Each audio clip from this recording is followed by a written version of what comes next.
Okay. So, it's really tough to come on just before break. You've been sitting here very patiently. So I will be cognizant of my time. But I do want to talk a little bit about the future. I mean, all morning long we've been talking about the future and what is possible and what actually exists. And I think the last speaker did a really good job of sort of laying out what that future looks like. What I want to talk about now is basically the future is here right now. And that's in the new pay. So new pay actually, if you just quickly remembered that last graphic that was up there, basically embodies all of those characteristics that were just described by the previous two speakers. But what I'd like to do before we talk about the future is to spend a little bit of time talking about the past. And I'm not going to present any fun facts because people who know me know I don't have any fun because all I do is work and have done that for a long time and find a lot of enjoyment out of that. But what I want to do is talk to you a little bit about the experience I've had with payroll. And it basically goes back 30 plus years. I know everybody's doing the math. So, yep, 30 years ago, I was a newly minted SESer at the IRS. And my first posting was at the IRS Detroit Computing Center, which was a combination of applications development for not the tax processing systems, but all of the other applications that supported the IRS, including all the back office operations, including payroll. And we also actually ran all the mainframes for the IRS, absent the processing centers. And what I learned up there in the 2+ years that I was up there was that when you're running a back office operation, and IRS, had built its own payroll system over the years and operated it. And at the time, back in the mid 80s, we paid, 130,000 people every 2 weeks. And I will tell you that every 2 weeks, inevitably, on Sunday night, the day before payroll, my phone would ring saying, we've got some issues, whether it's data errors from inputs coming in from the field offices, whether it's, hardware problems, whether it's software problems. And in spite of the fact that we paid everybody every 2 weeks, it was a challenge. And it was a challenge for a number of reasons. One, it was a homegrown system, and we were beholden to OPM and all of the other regulations that actually had to be implemented quite frequently in order to keep our payroll system compliant with the government-wide system. And after 2.5 years, I was transferred down to the headquarters office in IRS. I was involved in the research department, but then about a year after that, I actually took over the responsibility for human capital and all of the back office operations.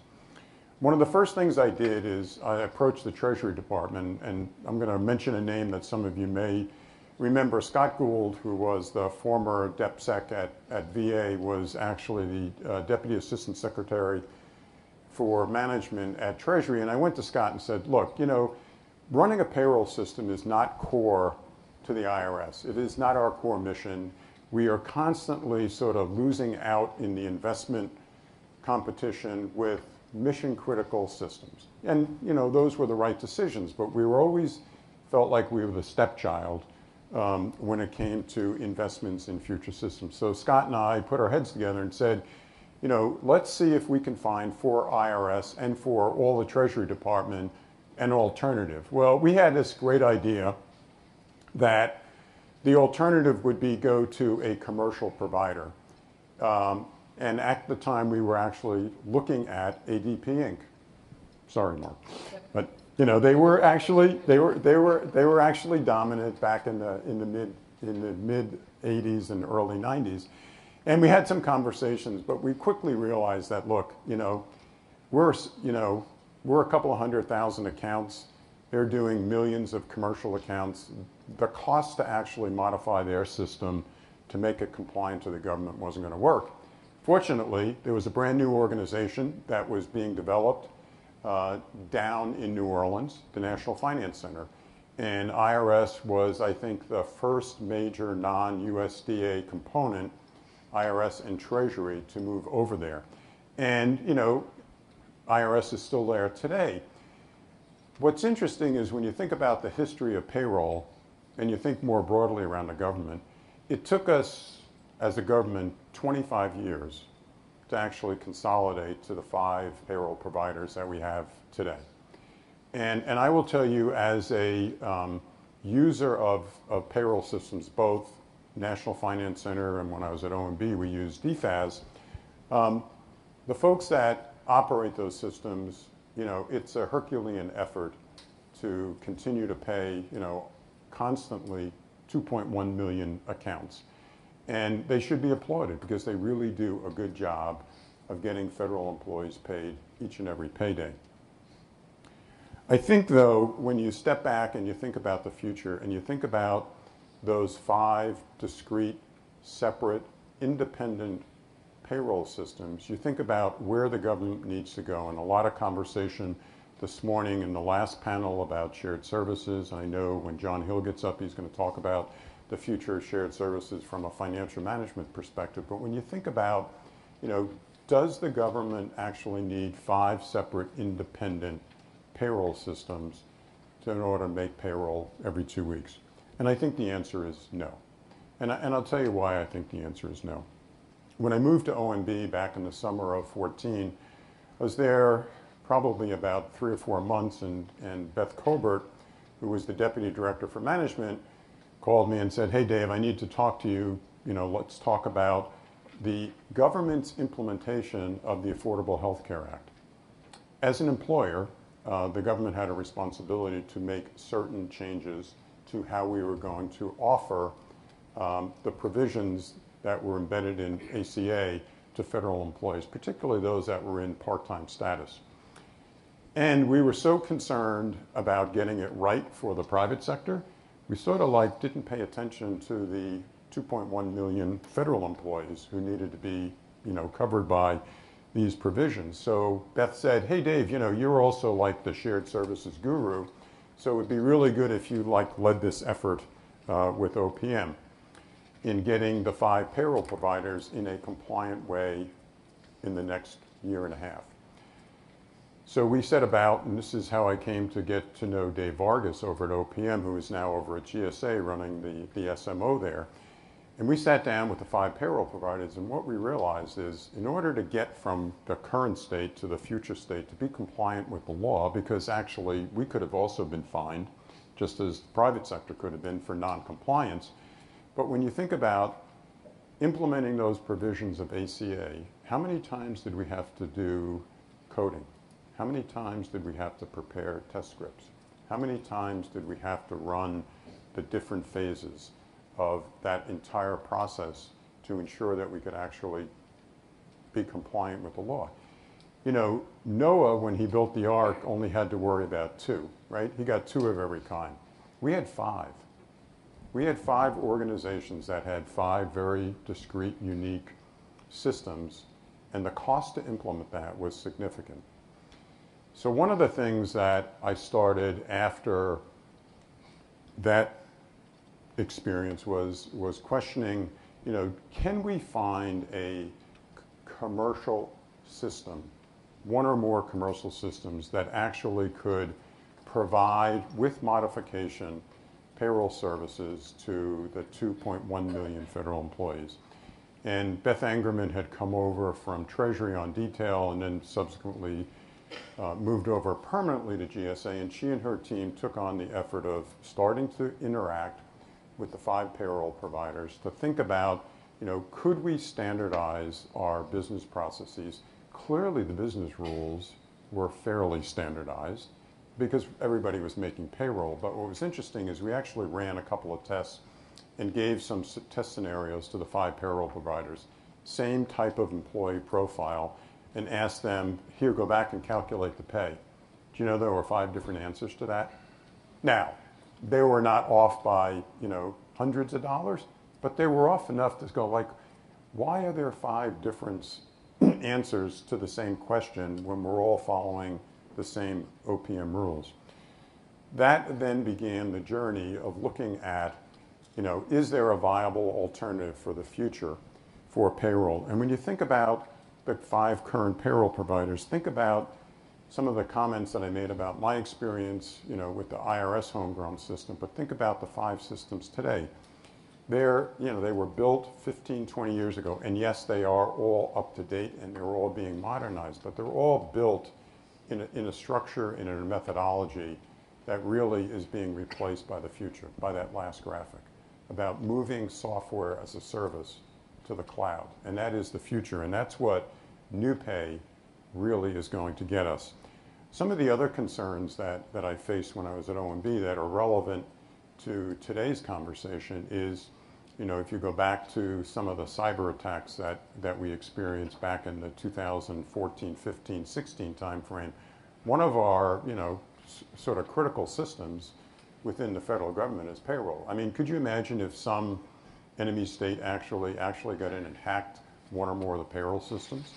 What kind of disruption would that cause to how the government operates each and every day if half the people in this room, or everybody in this room, didn't get paid for a payday or two? So we were concerned about the antiquated systems. We were concerned about the hardware, the software. We're concerned about cybersecurity. But we were also concerned about the future and the future workforce. The last presenter talked about this, right? This is the future. This is the future. This is how we do our business. I mean, I think what's fascinating is probably our individual lives. We do more on this phone, and I know John Hill's going to talk about this, than we do in our government lives. But this is where the future is. I mean, in the company that I am with now, when I want to do my daily time entry, it's done on his. When I want to do my travel voucher, it's done on this. It's all done on this. And this is what new pay and the system that we're building allows the government to move to. So we talk about, what's a scalable system? What's a system that's secure? And the last speaker talked about the fact that the cloud, the system that we're going to move to with new pay, is FedRAMP certified. So we've got the security, we've got the latest technology, we've got the mobility that the workforce of the future needs.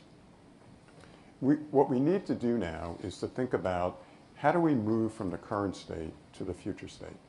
Because again, we have 5 payroll providers. We have, a little over 2 million accounts. We have actually next Monday an all-day meeting with GSA to talk about, so what is the migration plan? How are we going to, in a very disciplined, structured way, look at those first components of a payroll provider and begin to move them to this new environment? And that's going to take a number of years. I dare say it will not take 25 years. But it is going to take a number of years to move this in a very different and agile way, yet ensure that what we do going forward is going to meet the needs of our customers. And again, previous speakers spoke about the value of the customer. And when we think about the design of new pay and how we're actually going to roll this out, it is around the customer experience. How are employees going to interact with this new system? How are managers who have to approve their time going to interact with the system? And when you start to see the details of the design, it is incredibly user-friendly from both the employee perspective as well as from the manager perspective. I will tell you, I was shocked a couple of months ago. I was talking to, an agency, and they were talking, they were talking about their timekeeping operation. They said, oh yeah, well, we still have issues that are clerks that enter the time cards for their employees still make errors. I'm going like, you still have like clerks entering time cards in this day and age? This future will allow us to actually, another cap goal was moving from low value to high value work.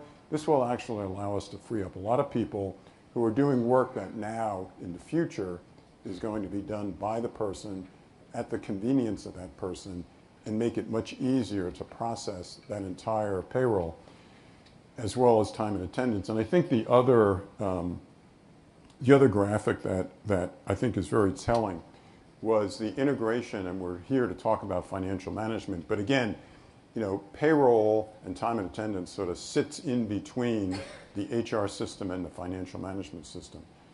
Again, the new structure, the new methodology allows that interface to ensure that the data is flowing back and forth across those three systems seamlessly. Let me, 4 minutes, plenty of time. Let me stop there and just, I want to be respectful of the break time, but let me sort of open it up to questions. One of the other speakers, in fact, two of the other speakers talked about change management. If you ask me what the biggest challenge is going to be as we roll this out over the next 2 to 3 years, it's going to be change management. It's going to be getting people to say, okay, the way I used to do my time, I'm now doing it on my iPhone. So I think that whole training, change management aspect is going to be critical to the success of the rollout. Trust me, I've spent enough time with the teammates within this team to understand this is not about technology. This is not about software. I mean, SAP, their payroll they provide it for thousands and thousands of companies and pay millions and millions of people every week. So it's not about technology. It's going to be about how do you implement a significant change across 2 million employees and their managers and do it in a way that gets us to the success that these systems now allow us to enjoy. So let me stop with 3 minutes left for a question or two.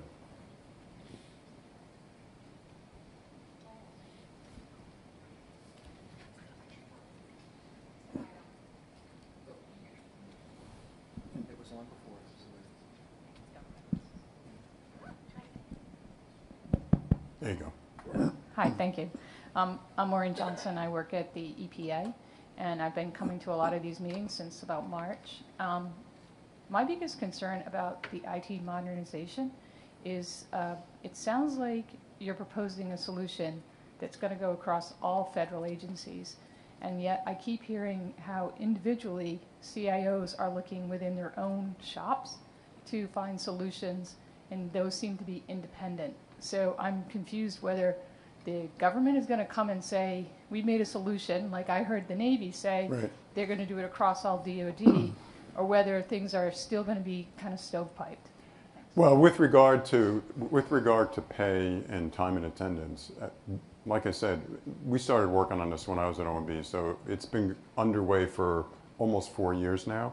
So the stakeholder community, all of the agencies, all 24 CFO Act agencies, both their human capital officers, their chief financial officers, and their CIOs have been involved in this journey for the last, almost 4 years. So there is consensus, unanimity that this is where we have to move as a government in order to, avoid future costs and to provide a user-friendly, secure system for the future. I will grant you that and a compliment to the administration, they're doing a really good job of making sure that investments on major systems that would touch one or more departments are being well coordinated. I mean, EPA, IRS, we all have, our unique mission systems that, they're built for you and for your mission. But where you have that common platform, another initiative that's underway besides financial management systems now, payroll, new pay, is also grants management. There's a group that's looking at how do we standardize to the extent that we can the grants process, and then how do we actually bring automation in a more structured way across the government so we can, we have as a government tremendous opportunity to leverage our scale, which, in the past we really haven't. And I think these approaches, whether it's financial management, human capital, payroll, grants, allows the government to exercise some real power within the marketplace because of our scale. 35 seconds. One last zinger, anybody? One last. When you talked about the interface between the financial system and the human capital systems, will it be like the employee-driven where that one person profile would be accessible to finance and human capital? Because right now you may have the human capital side may tell you where the employee is located and what division, office, and everything. But on the finance side, they may not have that same data. And when you reconcile the payroll reports, you end up with the wrong lines of accounting and things like that. So will this integration include where there's only one way this employee, when he hits his time card, Yes. he's set no matter what he So, does? so the answer is yes, and I compliment Beth Angerman and the team over at USSM for the work they did in the last couple of years, because as part of the standardization of the process and the business rules, what they also did as part of the procurement was actually built use cases that each company actually had to demonstrate how they were actually going to pass data back and forth between systems. Not just a screenshot, actually, you know, and I participated in the orals. We actually had to show it real time how you're going to make these interfaces work. Now, again, you know, there are, depending on your agency, I mean, there are legacy financial and HR systems that this gives agencies the opportunity to say, you know, do I actually want to now create an integrated platform? You know, that last slide that was up there before I came on, where you basically see, you know, I can put my financial management, my human capital, and my payroll, time and attendance all up in a secure cloud. That's got to have significant benefit on a forward-going basis in cost avoidance, in, you know, customer interface, and the interfaces between those various systems. So I am over time, so thank you very much. I appreciate the opportunity.